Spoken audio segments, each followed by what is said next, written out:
Ringpolska.pl. We got Peter Kid Chocolate Quillin in the house right here. This Saturday, you got a big fight. Fernando Guerrero. This guy right here, man. He had a lot of impressive fights, man. You know, he fought Finley. He fought Ishii Smith, man. These fights, have you studied this kid? You know anything about him? No, I know him. I learned him right there in the ring. My trainer, that's what they get paid big money to watch and come up with the strategy, and it's up to me to execute it. So, you know, when I get in that ring, I know exactly what I can do. I value myself and my hard work. I'm going to be well prepared, you know what I'm saying? Got you. Kid, you know what? Drop the knowledge on people overseas that don't know nothing about Kid Chocolate. How'd you start it in the boxing world, man? What brought you in? Well, first of all, let's say my dad started off the boat coming from Cuba. Nice. Now I'm here. All right, that's number one. My dad was a street hustler. Met my mom in Chicago. I was born in Chicago. 6 months later, I moved to Grand Rapids, Michigan, home and where Floyd Mayweather is from. Nice. I started in the street as a fighter, and then I walked into a boxing gym and learned how to box, which is a wonderful thing, and now I'm the champion of the world. So what I'm trying to do is make sure I got all room for improvement, to let myself know that I always can make changes to make myself better. So with that being said, me not having an extensive background in amateur boxing, I beat a lot of guys with extensive backgrounds in boxing, amateur boxing. So, you know, by that least bit, I came to New York City, 18 years old, with no money in my pocket, no nothing. Started from the floor, now we built up. Now, February 9th was the real date for this fight. They moved it up this Saturday.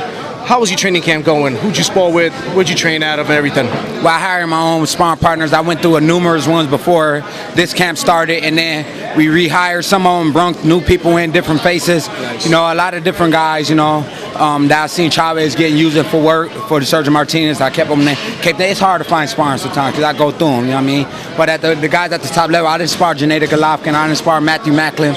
Yeah, I sparred them kids. And, you know, for the most part, I just know that, you know, while you preparing, it's okay to have that be seen and known as the class work, to make the mistakes, to get better. So one night of boxing, I'm going to look like Superman. That's what we prepare. So this Saturday, I'm working hard. I worked hard to be looking like Superman. I know you're concentrating big time for this Saturday, big fight. Now, Saturday's over. Who's on your radar? Who'd you want to step in there with? Well, I'm going to get my new apartment. I'm moving back to Brooklyn, not too far from here. So I'm going to get that all together, and I'm going to kind of make myself around what I'm trying to get, you know, prepared before I go back to another camp.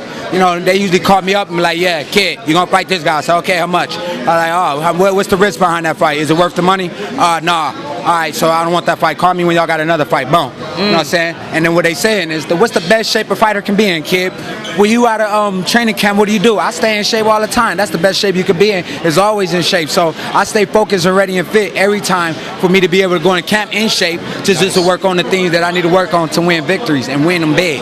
24/7, live, eat, shit, boxing. That's what it is all about. Yes, man. That's like, we don't get paid for overtime. So, you know, I just dedicate myself. This is my life. For me, boxing is not a job that I do. Boxing is a lifestyle that I must live in and out the ring.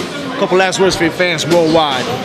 Oh yeah, man, make sure y'all tune into this interview, which is a great interview. I love people just being into boxing, and I'm looking to inspire the world. Make sure that y'all tune in this Saturday on Showtime. Watch me create the craft, paint the pictures for all the people that want to see the artists put the work together. Follow me on Instagram at Kid Chocolate, as well as on Twitter. But most importantly, hit my website up if you can't get those two social networks, www.thekidchocolate.com. Show your love and support to those Team Chocolate shirts. Got you, blood. Thank you.